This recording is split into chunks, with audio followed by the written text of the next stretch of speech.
अस्सलाम वालेकुम, कैसे हैं आप सब लोग? Welcome back. तो जी आज मेरा थोड़ा-सा गला ख़राब है, आप लोगों ने उस पे कम्प्रोमाइज़ करना है। तो जी मैं जब सोकर उठी ना तो सोचा कि आज गमलों को पानी दे देती हूँ, क्योंकि कल मैंने इनको पानी नहीं दिया था तो ये कुछ नाराज़-नाराज़ से लग रहे थे और कुछ ड्राई भी हो रहे थे। तो आपको पता है कितनी शिद्दत की धूप निकल आ रही है, तो इसकी वज़ह से मैं इनकी बहुत ज़्यादा केयर कर रही हूँ। अच्छा, जिन बहनों ने गमले वग़ैरह लगा रखे हैं वो मुझे प्लीज़ ज़रूर कमेंट्स करके बताइएगा कि इनको किस तरीके से ग्रो करते हैं, क्योंकि मैं बहुत कोशिश कर चुकी हूँ लेकिन हर तरीके की मेरी मेहनत ज़ाया ही जाती है और थोड़ी से बढ़ते हैं उसके बाद फिर ये मुरझा जाते हैं।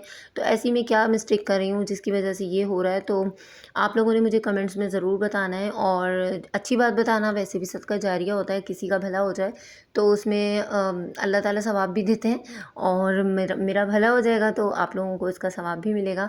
अच्छा भाई, स्टार्ट करते हैं अपने घर की रूटीन से। सुबह नमाज़ वगैरह से फ़ारिग होने के बाद बच्चों को मैंने नाश्ता कराया और स्कूल भेज दिया। उसके बाद मैं बिल्कुल फ़ारिग थी, क्योंकि मेरे हस्बैंड भी काम पर चले गए थे। और जब आपको पता है जब घर में कोई भी नहीं होता ना, तो हम ख़वातीन के हाथ बड़े तेज़ी से चल रहे होते हैं। तो सोचा कि आज अच्छे तरीके से घर की डीप क्लीनिंग भी कर लूँगी और आप लोगों के साथ जो मुझे टिप्स एंड ट्रिक्स आती हैं वो साथ में शेयर करूँगी। तो सबसे पहले मैंने जब खाना बनाने का सोचा ना, तो पहले चूल्हा साफ़ कर लिया, क्योंकि अगर हम खाना बनाना स्टार्ट कर देते हैं ना तो चूल्हा, ये क्योंकि कांच का है, गर्म हो जाता है। तो इसलिए फिर इसको फ़ौरन से फ़ौरन हम साफ़ नहीं कर सकते। इसको तकरीबन मुझे आधे घंटे का रेस्ट देना पड़ता है और उसके बाद फिर मैं इसकी सफाई करती हूँ दोबारा से। तो मैंने सोचा कि मैं अभी कर लेती हूँ और उसके बाद फिर जब खाना वगैरह बना लूँगी तो फिर मैं दोपहर में जब बर्तन धोऊँगी तो दोबारा से इसको अच्छे तरीके से क्लीन कर दूँगी। क्योंकि जब इसकी डीप क्लीनिंग मैं सुबह-सुबह कर लेती हूँ ना, तो फिर उसके बाद 2-3 दफ़ा ही कपड़ा मारना पड़ता है और ये बिल्कुल चमक जाता है। अभी आपने देखा मैंने किस तरीके से इसको बहुत ही अच्छे तरीके से नीट क्लीन किया और ये बिल्कुल ऐसा हो गया जैसे बिल्कुल न्यू है। तो चूल्हा मैंने साफ़ कर दिया और उसके बाद फिर मैंने सबसे पहले क्या किया कि पहले आटा गूँध के रख दिया। क्योंकि जब हम आटा गूँध रहे होते हैं ना, तो शेल्फ़ थोड़ी-सी गंदी हो जाती है और जो काम शेल्फ़ के ऐसे होते हैं ना, जो जिसमें गंदे होने का थोड़ा-सा भी ये होता है कि गंदी हो जाएगी, तो मैं फ़ौरन से ना पहले वही काम स्टार्ट करती हूँ। और जो ये लोग कहते हैं ना कि हमारा घर हमेशा साफ़ रहता है, हमारी शेल्फ़ साफ़ रहती है, हम बहुत ऑर्गनाइज़ रखते हैं घर को, तो इम्पॉसिबल, कभी भी किसी का घर हमेशा साफ़ और नीट क्लीन नहीं रहता। बल्कि वो अमूमन ऐसा होता है कि सुबह में ना हमारी जो रूटीन होती है, क्योंकि हम काफ़ी सारा काम स्टार्ट कर रहे होते हैं दिन भर का, पूरी दिन की रूटीन को हमें लेके चलना होता है, तो सुबह-सुबह जो होता है ना, वो सबका ही घर गंदा हो रहा होता है और किचन भी काफ़ी हद तक फैला हुआ होता है।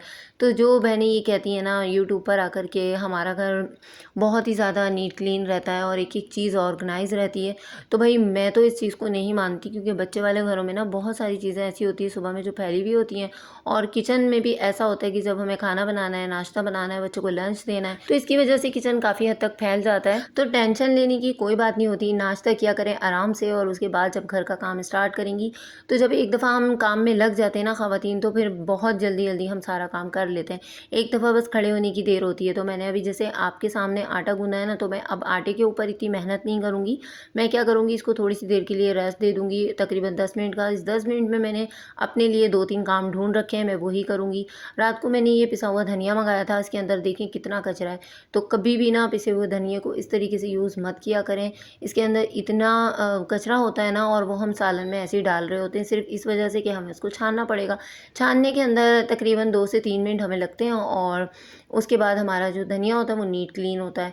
अक्सर तो यकीन करें इसके अंदर कभी-कभार तो कॉकरोच वग़ैरह छोटे-छोटे भी निकल आते हैं, तो लाज़मी इसको छान कर यूज़ किया करें। हल्दी, धनिया और जो बहनें पिसी हुई मिर्चें मंगाती हैं, मैं तो ख़ैर साबुत मिर्चें मंगा लेती हूँ और उसके बाद फिर उनको बहुत ही अच्छे तरीके से ब्लेंड करके उसको यूज़ करती हूँ। अब हल्दी और धनिया ऐसी चीज़ें जो मुझे बाज़ार से मंगाना ही होता है, क्योंकि इसकी इतनी हिम्मत नहीं होती और मैं क्या कर रही होती हूँ कि बस फिर मैं उसी को अच्छे तरीके से छान कर यूज़ कर लेती हूँ। तो जब तक आटा होता मैंने इधर ये काम स्टार्ट कर दिया, अपना आटा रेस्ट पर रख दिया, क्योंकि भई आटे को जो है ना 10 मिनट दे दूँगी तो ये मुझे गूँथना नहीं पड़ेगा, ज़्यादा एफ़र्ट नहीं करनी पड़ेगी इसके ऊपर।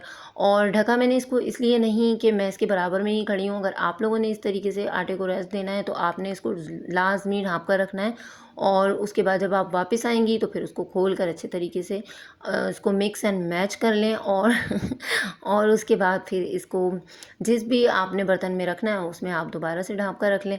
तो मैंने इसीलिए पानी भी ढक दिया था, क्योंकि मुझे पता था कि मुझे 10 मिनट तो लाज़मी लग जाएँगे और अभी बच्चों के आने में बहुत टाइम था, तकरीबन 10 बजे का ये टाइम है या शायद साढ़े 9 का। तो इस दौरान भी मैंने सोचा कि मैं अभी जब तक खड़ी हुई हूँ, मैं आलू की कतली बना लेती हूँ। और अच्छा, मैं जो आलू बनाती हूँ, मैं तो उसको आलू की कतलियाँ कहती हूँ, लेकिन आप लोग क्या कहते हैं वो आप लोगों को पता होगा। बहुत सारे लोग आलू की भुजिया भी कहते हैं, लेकिन मैं आलू की कतलियाँ ही कहती हूँ। और आज मेरे स्टाइल से आप लोगों ने ज़रूर सीखनी है, क्योंकि बहुत ही सिंपल है और बहुत ज़्यादा मज़े की बनती है।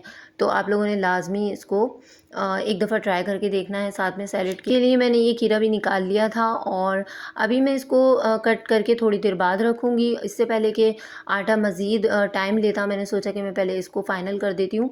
और जो रात को मैंने ना बनास्पति और ऑयल मंगाया था सालन के लिए, तो इनके जो रैपर होते हैं ना, ये हम लोगों ने कभी नहीं फेंकने होते। इसको कभी वेस्ट ऐसे मत किया करें, क्योंकि इसमें बहुत ज़्यादा घी लगा हुआ होता है और बहुत ज़्यादा ऑयल लगा हुआ होता है। तो वो जब हम आटा गूँथते हैं ना, तो उस दौरान में यूज़ कर लिया करें, या तो फिर आटे के ऊपर अच्छे तरीके से इसको काट कर डाल दिया करें, अच्छे तरीके से रैप कर दिया करें, या तो फिर ऐसा किया करें जब आटा गूँथें तो अच्छे तरीके से इसको इसके अंदर रब करके और फिर आप लोगों ने सारा ऑयल इसके अंदर निकाल लेना है। अच्छा, बहुत सारी बहनें ये भी सोच रही होंगी कि यार इतनी बचत, तो भाई बचत क्यों ना करें, क्योंकि बहुत ज़्यादा महंगाई हो रही है, और हमें जो है ना, अगर हम ख़वातीन अपने घर को लेकर बहुत अच्छे से चलना चाहती हैं, तो फिर ये जो छोटी-छोटी बातें होती हैं ना, इनका ख़्याल रखना पड़ता है। और हम छोटी-छोटी सी बचत करके ना अपने घर को बहुत ही अच्छे तरीके से मैनेज कर सकते हैं। और नो डाउट कि ये सलीका जो होता है ना, ये सिर्फ़ एक घर की ख़वातीन में ही होता है। जिसका घर होता है ना, वो अपने घर को बहुत ही अच्छे तरीके से लेके चल सकती है, और चलना भी चाहिए। उससे अच्छा घर कोई मैनेज कर ही नहीं सकता जिसका घर है। जिसका घर होगा ना, वो अपने घर को बहुत अच्छे तरीके से लेकर चलेगी। और बनिस्बत उस औरत के जो कि आपको मशवरा दे रही है, उसको नहीं पता आपने कितना वक़्त मुश्किल से निकाला है, उसको बिल्कुल भी नहीं पता कि आपने जो अच्छा टाइम देखा है, उसके उससे पहले आपने कितने बुरे-बुरे टाइम से आप लोग गुज़रे हो। तो जिसका जो वक़्त होता है ना, और अल्लाह ताला ने जो अच्छा वक़्त मुकर्रर किया होता है ना, वो हमारी इन्हीं मेहनतों से आता है। और ऐसे नहीं कि प्लेट में रखा हुआ सबको मिल जाएगा, सब कुछ ऐसे ही हलवा बन जाता है, तैयार हो जाता है, नहीं, इसके लिए बहुत पापड़ बेलने पड़ते हैं। होता है कोई बहुत खुशकिस्मत औरतें होती हैं जिनको सब कुछ प्लेट में रखा हुआ मिलता है, लेकिन जो मेहनती औरतें होती हैं ना, मैंने देखा है, और जो बहुत ही सिंसियर, जो समझदार औरतें होती हैं ना, उनको परेशानियों से गुज़रना ही पड़ता है। तो जी, ये छोटी-छोटी बातें हम करते रहेंगे। अभी मैं बना रही हूँ आलू आपने देखे मैंने अच्छे तरीके से वॉश कर लिए हैं, और अब जो है मैंने जो 3-4 साबुत मिर्चें थीं, उनको अच्छे तरीके से ब्राउन कर लिया है। ज़्यादा मैं मिर्चें इसलिए नहीं डालती क्योंकि मेरे बच्चों को मिर्चें पसंद नहीं हैं। आप लोग जितनी चाहें उतनी डाल सकते हैं। इसमें से भी मैं थोड़ी-सी ही डालूँगी, बाकी उठा के प्लेट में रख दूँगी, क्योंकि अगर जिसको डालनी होगी वो अपने आलू में अपने सामने डाल लेगा प्लेट में, और जिसको नहीं डालनी होंगी वो ऐसे ही कम मिर्चों वाले आलू खा लेगा।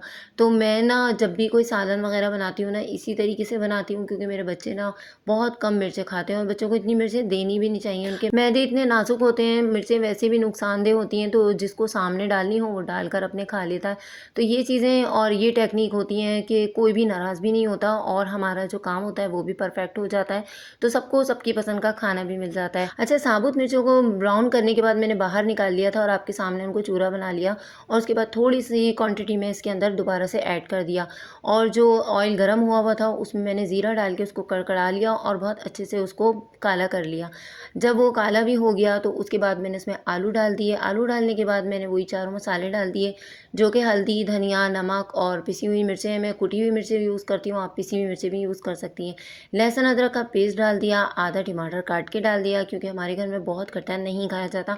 आप अपने टेस्ट के अकॉर्डिंग कितने भी टमाटर डाल सकती हैं इसके अंदर।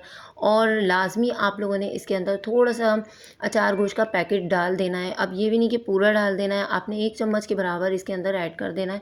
उससे इसका फ्लेवर बहुत ही ज़्यादा एनहांस हो जाता है, और बहुत ही अच्छे आलू बनते हैं। आप लोगों ने ट्राई करना है, यकीन करें आप लोगों को मज़ा आ जाएगा। इतने अच्छे और इतने टेस्टी ये आलू बनते हैं, और मेरे बच्चे बहुत ज़्यादा शौक से खाते हैं, तो मेरे घर में अक्सर यही बन रहे होते हैं। जब कुछ समझ नहीं आता ना, तो मैं इसी तरीके से बना देती हूँ।